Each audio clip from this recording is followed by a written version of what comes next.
Hello, welcome back to my YouTube channel वाइविस खाया। Hope आप सभी बढ़िया होंगे, खुश होंगे जी। हर हर महादेव। मैं जी इस वक्त सोनप्रयाग में। सोनप्रयाग मैं जलंधर से आया ऋषिकेश और ऋषिकेश से आया सोनप्रयाग।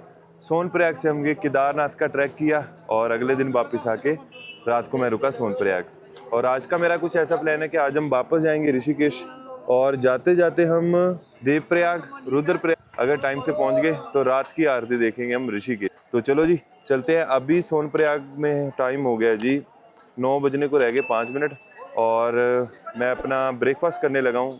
आसपास आपको काफ़ी ढाबे मिल जाएंगे सोनप्रयाग में। तो सबसे पहले करते हैं ब्रेकफास्ट, फिर निकलते हैं बाइक पे, लोड करते हैं बैग वगैरह, तो निकलते हैं फिर ऋषिकेश के लिए। थोड़ा प्लान में चेंज आ गया जी। अभी मैं जा रहा हूँ त्रिलोकीनाथ मंदिर, जो कि मंदिर में शिवजी और माता पार्वती जी की शादी हुई थी। तो वो यहाँ से सोनप्रयाग से है तकरीबन 13 किलोमीटर। तो मैं थोड़ा बाहर निकल आया था, फिर मैंने सोचा कि यार कोई नहीं, ऋषिकेश थोड़ा लेट पहुँच जाएंगे, कोई दिक्कत नहीं। ये मंदिर बहुत ही ज़्यादा स्पेशल है और आपको दिखाना और ख़ुद भी विज़िट करना बहुत ही ज़्यादा स्पेशल है। तो मैंने कहा फिर इतना दूर नहीं आया जाता भाई, तो अभी मिला है मौका तो ये भी कवर किया जाए। सॉरी जी, मंदिर का नाम मैं थोड़ा गलत बोल गया, त्रियोगी नारायण मंदिर है ये, त्रियोगी। तो ये रास्ता जाता है जी उधर को, सोनप्रयाग को, और दूसरा गौरीकुंड को।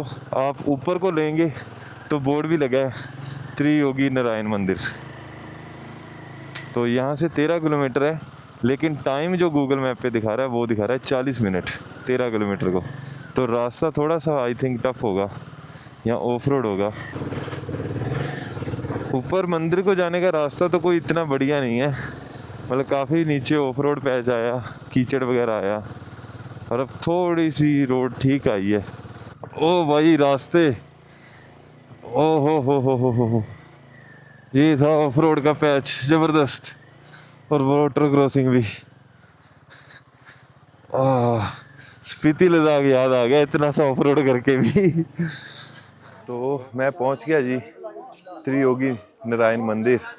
और ये मंदिर भी मतलब जब आप केदारनाथ जाओ, तुंगनाथ जाओ, वैसे ही सेम केदारों जैसा ही ये भी मंदिर है। और पता चलता है कि बहुत ही ज़्यादा प्राचीन मंदिर है मंदिर को देख कर ही। मैं मंदिर के बिल्कुल सामने खड़ा हूँ, तो देखिए मंदिर, क्या सुंदर मंदिर है ना। ये सारा स्ट्रक्चर वैसे का वैसा ही है, मतलब जैसा केदारनाथ का या तुंगनाथ का है ना, वो ही सेम स्ट्रक्चर है। तो ये सारी आपको शॉप्स मिल जाएंगी इधर मंदिर के आसपास प्रसाद के लिए। और यहाँ उतारेंगे हम अपने शूज़। क्या आप जलंधर से?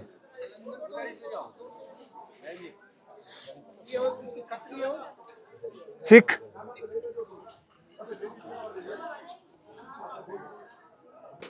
जी, सिख सीटर।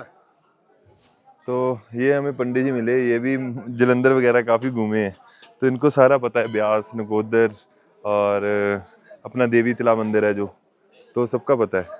तो चलो चलते हैं मंदिर के, करते हैं अंदर जाके दर्शन।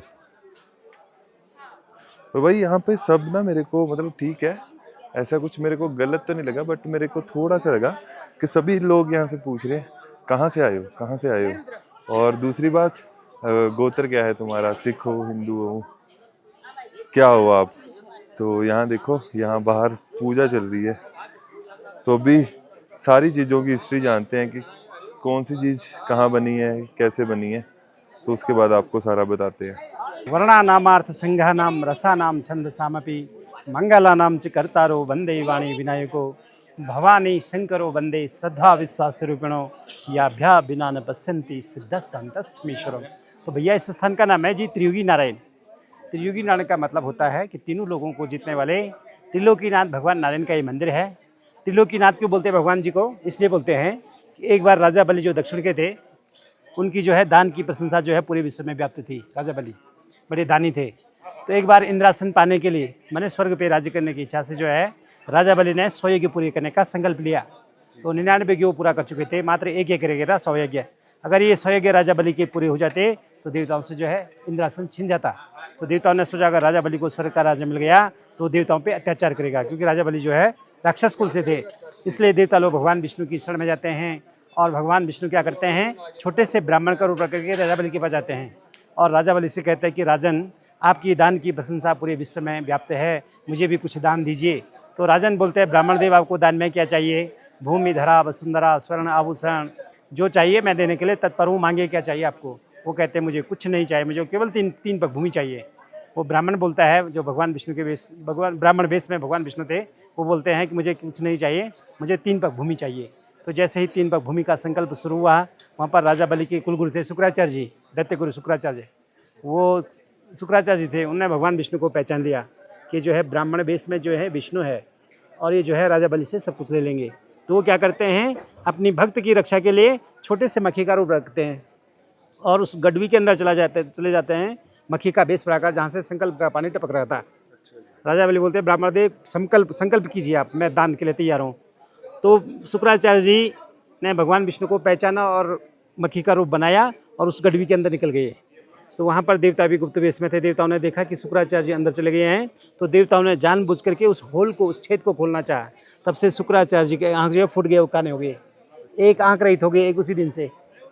हाँ, उसी दिन से शुक्राचार्य जी दैत्यों के गुरु थे, देव गुरु बृहस्पति महाराज हैं और दैत्य गुरु शुक्राचार्य जी हैं। उसी दिन से काने हो गए, एक आंख रहित हो गई। उसके बाद संकल्प पूरा होता है, तो राजा बलि बोलते हैं, ब्राह्मण देव मैं तो संकल्प कर चुका हूँ, 3 पग भूमि ले लो आप। तो जैसे उन्होंने ऐसा कहा, भगवान अपने विराट रूप में आ गए। एक पग में पूरी धरा नाप ली राजा बलि का, पूरा साम्राज्य नाप लिया एक पग में। दूसरे पग में नवलोक नाप लिया। तीसरे में बोलते हैं, राजन जगह नहीं, तीसरा कहाँ रखूँ? तो वो कहते हैं, मुझे भगवान मेरे सिर में रखिए। तो जैसे ही राजा बलि के सिर में पाँव रखा, राजा बलि से पाताल लोक चले गए। इस प्रकार से तीनों लोगों को जीतने वाले त्रिलोकीनाथ भगवान नारायण भगवान विष्णु हैं। उन्हीं को साक्षी करके भगवान शंकर और पार्वती जी का विवाह संपन्न हुआ है। जब माता सती कनखल में भस्म हो गई थी, तो मंदिर बंद होता है। फिर दोबारा जन्म जो है पर्वतराज हिमाचल के घर में हुआ। पर्वतराज की बेटी पार्वती नाम पड़ा, और त्रेता युग में उसमें भगवान गणेश जी नहीं थे, तो राजा हिमाचल के आराध्य देव भगवान नारायण थे। इन्हीं को साक्षी करके भगवान शंकर और पार्वती जी का विवाह संपन्न हुआ। बस, तो आगे से बताएंगे आपको। ब्रह्मकुंड है, आप दर्शन कीजिए पहले, कि मंदिर बंद हो रहा है ना। तो ये मंदिर जी ने स्टोरी बताई यहाँ की, और मंदिर भी बंद होने वाला था और सही टाइम पे पहुँच गई।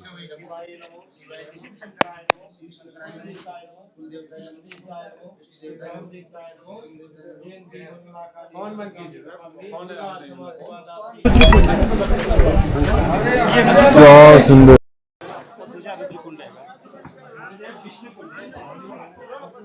ये है जी रुद्रकुंड, और ये मैंने प्रसाद लिया है यहाँ पे जो चढ़ता है। ये जो सभी लोगों में भी काम आता है। जल्दी आओ। विष्णु कुंड का जल, पानी भी बंद हो गया, आज बंद करो, यहाँ से आज बंद होता है। लो, और पीने वास्ते, पीने को है, पीने को पहले।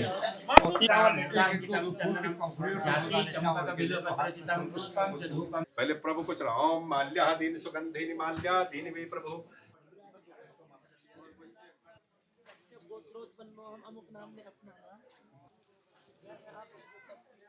तो अभी हमने दर्शन करवाए जी आपको, जहाँ पर भगवान शिव और माता पार्वती जी की शादी हुई थी। और ये विष्णु जी का मंदिर है, और बहुत ही ज़्यादा सुंदर मंदिर। आई होप आपको सारी स्टोरी जो पंडित जी ने बताई है, यहाँ की हिस्ट्री, वो आपको समझ आई होगी।